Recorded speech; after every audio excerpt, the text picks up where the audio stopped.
Let's get naked. It's been a while since I've had that. No? Hey guys, so today I'm going to be doing my updated foundation and concealer routine. I'm sorry if I sound really nasally today. I woke up with terrible allergies, or maybe I'm getting sick. I don't know. Who cares? Anyway, so let's just get started. I'm not going to bore you. I was planning on using the Revlon Color Stay Whipped Foundation, which is from the drugstore. But if you can't tell, which you probably can't in this lighting, I've been out in the sun a lot and I've gotten a lot of color. And so this is actually too light for me right now. So I'm using the foundation that matches me really well, which is going to be MAC's Mineralize. It's their new Moisture SPF foundation. It just came out like 2 months ago, and I'm using shade NC30. Okay, so the first thing I'm just going to do is I'm going to pump it on the back of my hand. And then I'm going to use my Sigma Flat Top Kabuki. This is the F80. I have talked about this brush so much, it's insane. I can't get enough of it. It's absolutely amazing. So then what I'm going to do is you want to start off with smaller amounts, okay? So I'm going to just start off by just dabbing that in, and I'm gonna start working in circular motions. I like to start on the outer side of my cheek. That's just what I'm comfortable with. And then, like you can see, I just got that glob. I'm gonna take that and I'm gonna work that all around this area. You wanna start off more sheer and then build up. You do not wanna just throw on a big amount. That's why a lot of times you'll see people, when they apply foundation, they'll take dots and put it all over their face and then go in. I personally don't like doing that to myself or my clients because you never know when it's going to be too much, and it's not easy to take off foundation once it's already sitting on the skin. So I like to work off the back of my hand because you can get a better idea and feel for what's going to look best. Also, this foundation I am using, it is extremely moisturizing. If you are very oily, you are not gonna like this foundation because it's going to make you a greasy monster. But since I'm dry, I love it. It does need to be set with a powder though, no matter what. So when I get up here to my eyebrows, I'm going to go on top of them. I do my eyes first for a reason. So I prime my eyes, I do my eyeshadow, and then I do my eyeliner and my top mascara, or if I'm gonna put lashes on, and then I do my foundation. And the reason for that is because if I do my foundation first, when I am working with my eyes, the liner or the shadow or any sort of pigment will fall down on my cheeks and it will ruin my foundation. It might not make that big of a difference, but if you do this step and you do the eyes first and the face second, you're guaranteed for your foundation to look exactly how you want it to, because your eyeshadow is not gonna mess it up at all. So I always concentrate a lot in the middle of my eyebrows because I always tend to get, my foundation breaks up a lot in there, so I always have to put a good amount in there and then I have to set it. So I wait to do my eyebrows until after my foundation is done. So as of right now, I am just going over them, and it doesn't matter because the foundation will almost act as a primer for the pigment that I put on my brows. Okay. Make sure you get around the nose really well.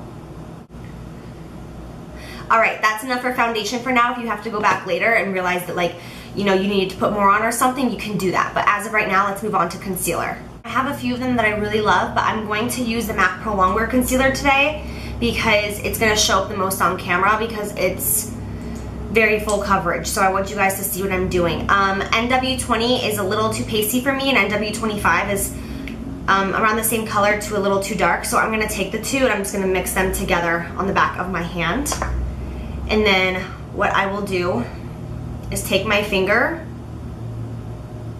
and just mix it together to make a puddle. And then I will take it and put 3 dots on the eyes. Now I'm gonna take my Beauty Blender. So I wet this, all right? I take it, I put it underneath the sink. It starts off a lot smaller than this. And you just squeeze, squeeze, squeeze, squeeze, squeeze, and then it's gonna get bigger and bigger and bigger to this size. Once it gets to this size, I take a paper towel, I wrap it, and I squeeze out any of the excess water so that it's not dripping wet. I love using this for concealer because it just blends it so beautifully, as you will see. And it's easy. So I use this pointed tip just to go around the side of my eye. Make sure you get close to your lash line. You don't want there to be any space there. I always make sure that I get the outer corner of my eye really well, right in this area.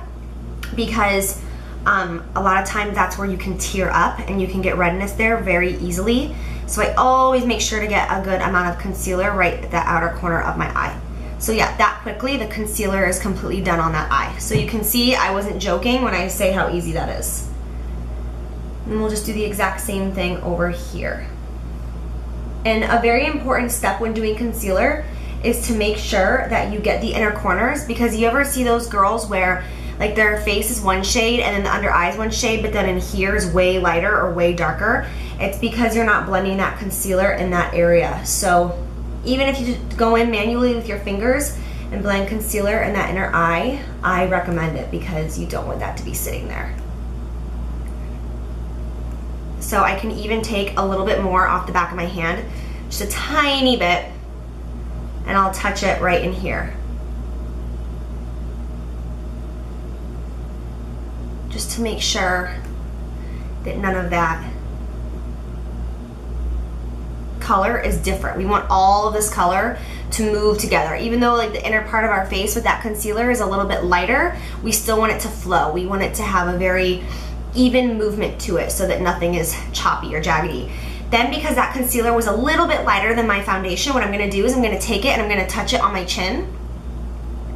I'm gonna touch it right here above my lip. And then I'm gonna touch it almost in a cross in between my eyebrows.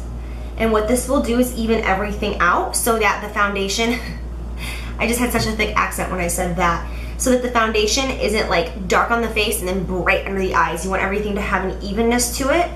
So you have to put the lightness evenly distributed throughout the face. So under eyes and then T-zone so that it looks like a natural highlight. Otherwise it's just too much. And if you want to go in and highlight with anything else, if you want to go in and use any cream highlighter, now would be the time. Because once you put powder on your face, you're done with creams. I mean, like, it does not matter if I forget a cream and I'm like, oh no, I've completely forgot, like I need to go back. It does not matter. If you have put powder on your face, do not go back with a cream, because that is the quickest way that you are gonna get buildup and cakey. So once powder is on your skin, you're done. You can only put powder. So like right now, I feel like I maybe need a little bit of a pinkish beigeish highlight right in this area. I'm feeling like I'm not completely even, so I would do that now as opposed to doing that later. I'm gonna take MAC's Prep and Prime in Radiant Rose and just do 2 slashes of that, going back with the Beauty Blender, and then buffing this out. I know it's gonna look really, really, really stark white and pink at first, but that is a-okay. And you wanna bring this back all the way to the temples. You don't wanna stop right here. Make sure you bring it back so that it can all be blended out. Make sure you bring it up on the side of the nose. And if you wanna do any contouring in this area later, that's all on you, but just make sure that you bring this highlight all around and don't just leave it directly under the eye. And then whatever is left on the Beauty Blender, I just drag around in the T-zone only, and you can also bring it right here if you want, just because that will help define your contour. So, or make your cheekbones stand out a little bit more if you get it on the bottom of the face.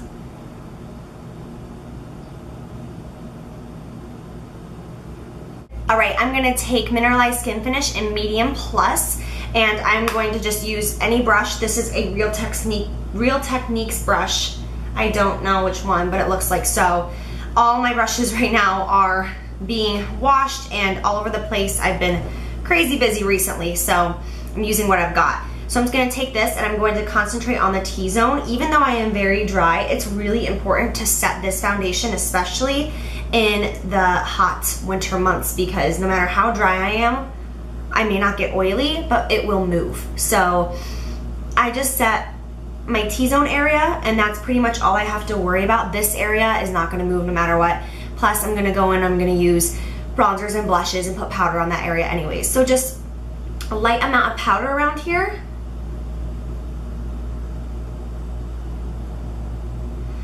And then you can also use like a Mineralized Skin Finish in a light shade, or you can use something that is made for the under eye area if you want to set your concealer, if you want to give more of a highlight under there. That is all on you. I'm going to use this MAC Pro highlight right here. It's called Emphasize. You can see how much I used it up this weekend. It is getting time to replace it.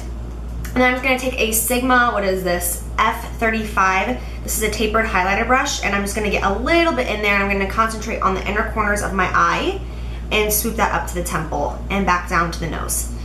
Just with one stroke. I'm not going to go back and get any additional highlight for that. This is just going to smooth everything out for my under eye concealer and make it so that nothing moves. Like that.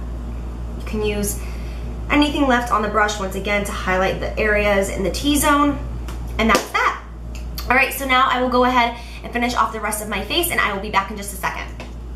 All right, so I am back. All I did was go ahead and apply some bronzer, blush, and highlight, and I do have a video for that, so I will put that link below. I do ramble in the beginning of that video, so just go ahead and fast forward through me. Other than that, all we're gonna wanna do to finish off the face is use a makeup setting spray, and these things really do work.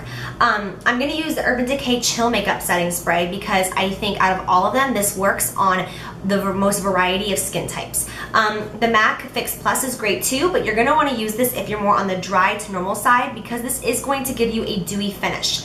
As opposed to this one, I don't really notice so much of the dewy finish, maybe a little, but this really sets the makeup beautifully. So I really enjoy this one. Also, Skindinavia Model in a Bottle is great for oily skin. So what you're gonna wanna do is I do 4 sprays, whatever you're comfortable with. And then I look straight forward like I'm looking into the camera right now. If I were to look up or look down, because of the mascara on my eyelashes, it would get on my face and I get little black dots because as it's setting, it is wet. So it's also good to try not to talk while you're doing this as well because the more you talk, the more you're gonna get lines in these areas. So when you spray and everything is wet and setting, try not to make any facial expressions so that everything stays the same. And then after that, you're good. It's like hairspraying the face. Okay, so that is my foundation routine. I really hope you guys enjoy this video. Let me know if you have any questions and I'll see you soon. Bye.